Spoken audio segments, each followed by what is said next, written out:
Na een paar dagen en nachten van terg in het lood kunnen de mensen in de buurt van de intussen vroeg verneemde Sjongende Diek bij Jelsum wel lekker sliepen. Justerjoen binnen de loodstrepen van het weidek helle. Eens zou dit na de simmerpost gebeuren.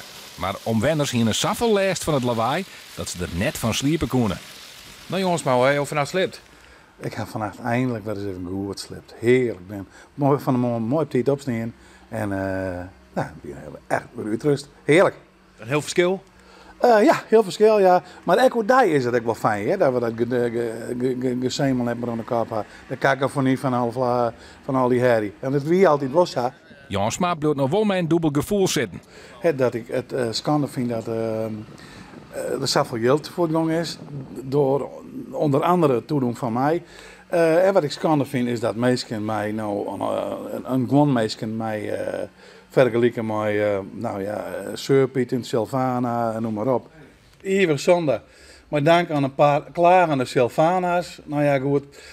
Ja, daar ben ik het helemaal niet mee eens. Maar ja, dit krijg je nou wel in, is gewoon scout. Jeanette Rijsma van Wijk zegt, ach, azijnzeikers heb je overal.